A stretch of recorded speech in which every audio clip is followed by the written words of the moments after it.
आखिर अब उत्तराखंड का नया मुख्यमंत्री कौन होगा। और इसकी प्रक्रिया शुरू होगी कल सुबह 10 बजे, जब पहुंचेंगे पर्यवेक्षक। 10 बजे यह बैठक शुरू होगी और इन सब के बीच कुछ महत्वपूर्ण खबरें भी आ रही हैं। महत्वपूर्ण खबर यह है कि थोड़ी देर में पर्यवेक्षक पहुंच रहे हैं। और क्या एक बड़ी खबर आ रही, क्या ये खबर है प्राची, क्या अपडेट है आपके पास? बिल्कुल, देखिए अवधेश, जिस तरीके से आप बता रहे हैं, बड़ी खबर यही है कि थोड़ी देर में देहरादून पहुंच जाएंगे पर्यवेक्षक रमन सिंह और दुष्यंत गौतम। थोड़ी देर में देहरादून पहुंचेंगे।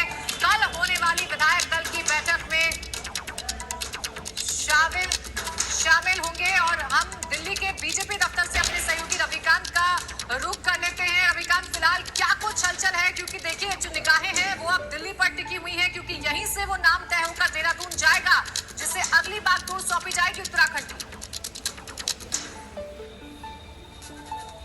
देखिए, पर्यवेक्षकों के पहुंचने के बाद जो कुछ भी बातचीत होगी उसकी रिपोर्ट आज ही दिल्ली आलाकमान को भेजी जाएगी। और उसके बाद आज देर रात संभावना है कि बीजेपी अध्यक्ष और पूर्व बीजेपी अध्यक्ष अमित शाह और प्रधानमंत्री नरेंद्र मोदी खुद पहुंच सकते हैं दिल्ली के हेडक्वार्टर में, बीजेपी दफ्तर में। और देर रात जो मुख्यमंत्री के नाम है उस पर चर्चा होगी और फाइनल हो सकता है कि कौन बनेगा मुख्यमंत्री उत्तराखंड का। और जाहिर सी बात है, जो 4 नाम चल रहे हैं उनमें अनिल बलूनी का नाम सबसे आगे बताया जा रहा है। सतपाल महाराज और धन सिंह रावत, इन सारे लोगों के नाम चल रहे हैं। अजय भट्ट का नाम चल रहा है। कल 10 बजे विधायक दल की बैठक होगी और परसों 11 बजे शपथ होना है। लेकिन आज देर रात ये तय हो जाएगा कि कौन मुख्यमंत्री बनने वाला है।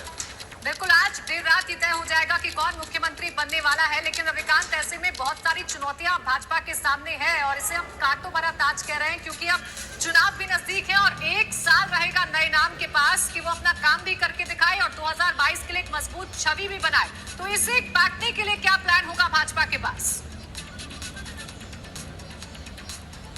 देखिए, निश्चित रूप से ये पूरी जो उठापटक हो रही है ये इलेक्शन को देखते हुए भी हो रही है, क्योंकि इलेक्शन में जाने से पहले किसी भी तरीके का रिस्क नहीं लेना चाहती है बीजेपी, क्योंकि कई राज्यों में जहां जहां इस समय इलेक्शन चल रहे हैं हर जगह कांटे की टक्कर मिल रही है बीजेपी को। तो बीजेपी ये चाहती नहीं है कि उसका जो बने बनाए किले हैं वो किसी भी तरीके से खतरे में आए। उसको देखते हुए एक पॉलिटिकल फैसला ये है और किस तरीके से एक नया चेहरा लाया जाए जिसका इलेक्शन में भी असर हो सके और जिसका संगठन में भी पकड़ हो।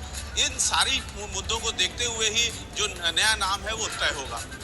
बिल्कुल, इन तमाम मुद्दों को देखते हुए नया नाम तय होगा। लेकिन रविकांत, जिस तरीके से कई सारे नाम आगे चल रहे हैं, चाहे फिर धन सिंह रावत हो या फिर अनिल बलूनी हो, सतपाल महाराज हो, अजय भट्ट हो, इनमें से कौन सा एक ऐसा नाम है जो प्रबल दावेदार लग रहा है, जो इन तमाम पैमानों पर सटीक बैठ रहा है और उसके नाम की घोषणा हो सकती हो?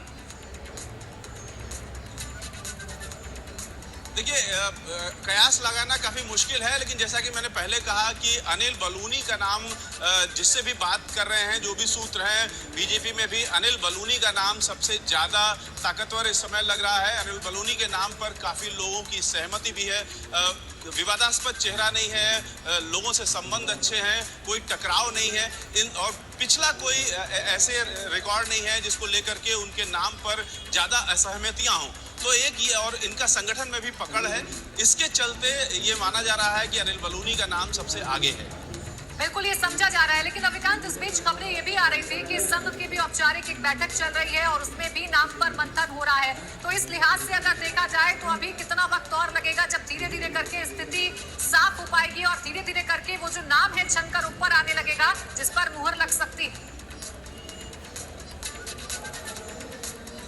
देखिए, निश्चित रूप से अगर दिल्ली हेडक्वार्टर में एक बड़ी बैठक होने वाली है आज देर रात, तो वो सारी बातें जब छन करके आ जाएंगी और रिपोर्ट आ जाएगी पर्यवेक्षकों की, इन सब चीज़ों को देखते हुए रात तक काफ़ी कुछ चीज़ें स्पष्ट हो जाएंगी। उसके बाद ही बैठक होगी। प्रधानमंत्री के स्तर से बैठक होना जाहिर सी बात है, सब कुछ तय हो जाता है, उसके बाद ही प्रधानमंत्री बैठक में शामिल होते हैं। तो देर रात जो बैठक होने वाली है आज दिल्ली के बीजेपी हेडक्वार्टर में, उसमें उस बैठक के बाद स्पष्ट हो जाएगा कि किस नाम पर मुहर लगी है, क्योंकि उस बैठक के बाद कुछ फिर बताने को अलग से कोई असमंजस की स्थिति नहीं रह जाएगी।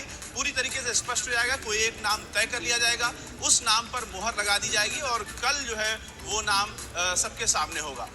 बिल्कुल, देखिए अभिकांत, जैसा आप बता रहे हैं कि देर रात ये बैठक होगी और इस बैठक के बाद ये तय हो जाएगा कि कौन सा वो नाम है जिस पर मोहर लग रही है।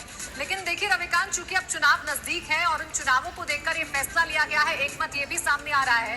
लेकिन उत्तराखंड में जो विपक्ष है उसके पास अब एक बड़ा मुद्दा है। पूर्व सीएम हरीश रावत ने तो बयान भी दे दिया है कि कुछ काम ही नहीं किया और इस पर खुद आलाकमान ने, भाजपा आलाकमान ने मोहर लगा दी है। तो इसे भी कहीं ना कहीं डील करना होगा और इसके लिए भी एक सटीक रणनीति भाजपा को सामने लानी होगी। रविकांत, देखिए, चेहरा बदलना सबसे पहला रणनीति का हिस्सा होता है। जब आप चेहरा ही बदल देते हैं तो विपक्ष के पास अटैक करने के लिए वो फोर्स नहीं रह जाता है, क्योंकि जिस चेहरे पर आपको अटैक करना था वो चेहरा ही बदल दिया गया। तो बीजेपी बहुत सावधानी से ये खेल खेल रही है। चेहरा बदल जाएगा, उसके बाद जो विपक्ष के औजार हैं, विपक्ष का जो अटैक है वो निश्चित रूप से उसकी धार कम हो जाएगी। विपक्ष धीमा तो नहीं पड़ेगा, निश्चित रूप से वो अपने अटैक करता रहेगा, अपनी बात कहता रहेगा, लेकिन उसकी धार जरूर कम हो जाएगी और साथ ही साथ विपक्ष को जवाब देने के लिए नए तेवर के साथ नए खिलाड़ी आएंगे और नए वायदे के साथ, नए चुनावी प्रचार के साथ बीजेपी मैदान में उतरेगी। तो निश्चित रूप से बिल्कुल नए खिलाड़ी आएंगे, नए वादों के साथ मैदान में उतरेंगे, लेकिन चेहरे नए नए जो बदलते रहते हैं, कांटों का ताज बना रहता है। शुक्रिया रविकांत, आपका जानकारी के लिए। नजर बनाए रखिएगा, फिर से आपके पास आएंगे। लेकिन उत्तराखंड के मुख्यमंत्री की कुर्सी को हम कांटों का ताज क्यों कह रहे हैं?